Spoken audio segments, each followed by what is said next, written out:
Blood Warlock, Succubus Partner in the Apocalypse. Chapter 15, Going Out Alone. Lilith's explanation of the skills was very helpful to Xietain. This was because although she had not explicitly told him that a third-order skill was better and more powerful than a first-order skill, he could easily draw conclusions based on what he currently knew and could observe. Apparently, his recently acquired passive skill was a more powerful skill than it appeared at first glance. Although it was temporarily impossible for Xietain to be sure how powerful the passive stone heart was, considering that it was a third-order skill and at its maximum level, it should not be a useless skill. The problem with passives was that, unless the exact circumstances were present that were necessary for a passive skill to shine and show its brilliance, it was extremely difficult to know whether it was useful or not unless the description of the skill was extremely clear and simple about its function. Because Stone Heart did not seem to have any use against Lilith, Xietain had gone to sleep thinking that it was a skill without much value in battle or other aspects. After several hours of comforting sleep, Xietain opened his eyes once again and slowly stood up. Although his stamina was almost full before he went to sleep, the mental fatigue he had accumulated throughout the day was nothing to scoff at. After all, he had experienced a constant up and down of emotions while fighting practically without rest. Sleeping on the floor really isn't the best option. He complained with a bitter smile as he felt his bones creaking one after another. "Good morning."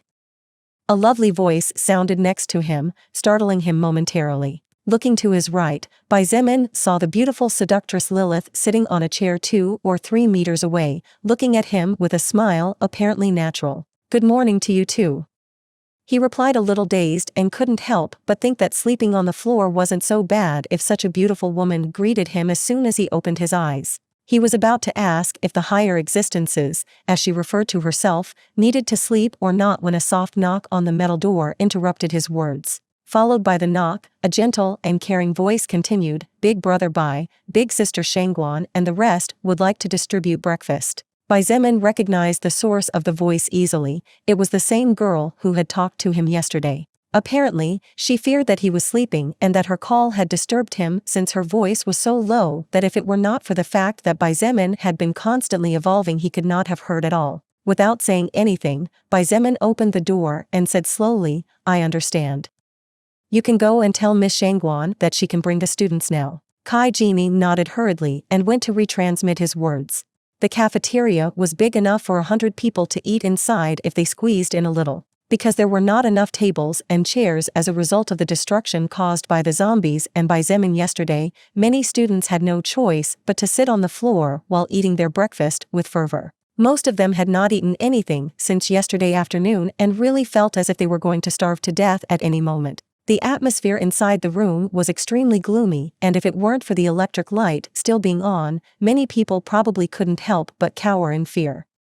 Add this to the rain lashing the woods that covered the windows and the terrifying creatures roaming outside, no one dared to speak too loudly for fear of attracting unwanted attention. Since Xietain didn't like being around people too much, when everyone went to the cafeteria, he moved to the basketball court and sat quietly while eating a piece of cake. The current situation was bad, to say the least. Not only were they cut off from the outside, but they were also right in the middle of the university campus. Beijing University had approximately 1 to 2 million students in the past and, although they did not all attend classes at the same time as there were 2 rotations, such a large number of students was proof enough to show just how big the campus was. If a person wanted to travel from the center of the campus to the exit, a 30 to 40-minute walk was not unusual.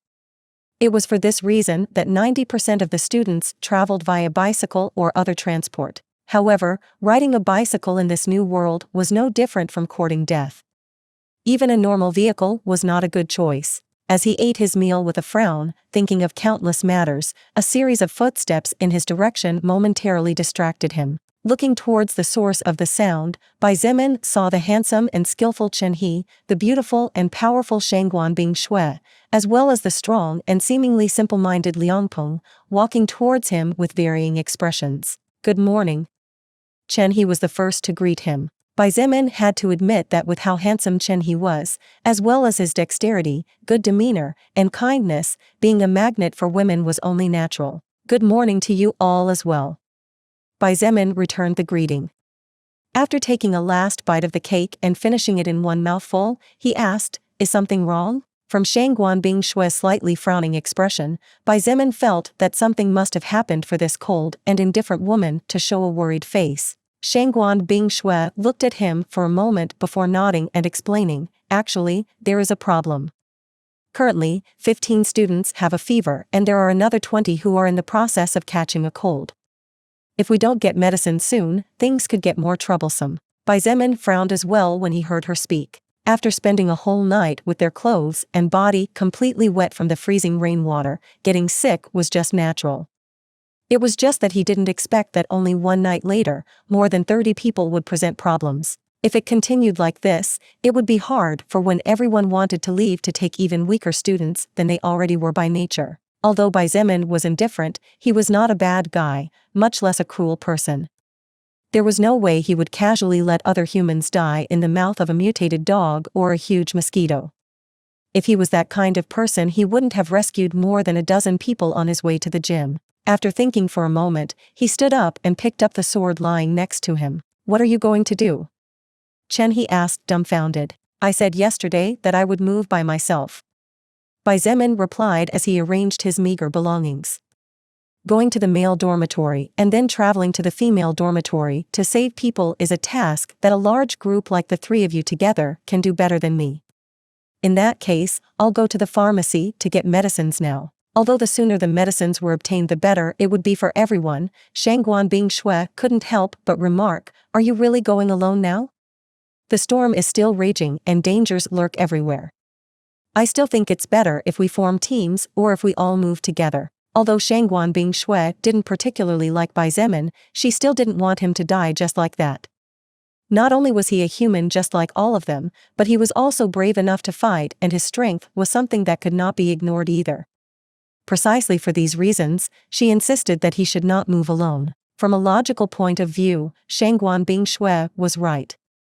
After all, moving alone with such horrible weather, the chaotic world, and countless unknown dangers as well as misinformation, was no different from dancing with the Grim Reaper hand to hand. Bai Zemin naturally knew this as well. He looked at her for a moment before shaking his head and slowly saying, "Miss Shangguan, I know you don't like me. To be honest, I don't like you very much either. Still, I know you mean well, so I thank you for that. However, you don't need to worry about my safety." Bai Zemin walked towards the exit and finished his sentence in a low voice, "At least until I find my family, I have no intentions of dying in the mouth of some dog or any cat." As to whether Shangguan Bingshue, Chen He, and Peng Lian heard him or not, he neither knew nor cared. The wind hit him fiercely as he opened the metal door leading to the exit, and the rain fell on him like a wild torrent. Only a few seconds were enough for his head and the front of his body to be completely covered in it. Bang! With a loud bang, Bai Zemin closed the door behind him and disappeared into the thick fog. However, with the loud sound of thunder, the sound he had just caused did not attract the attention of any particular creature.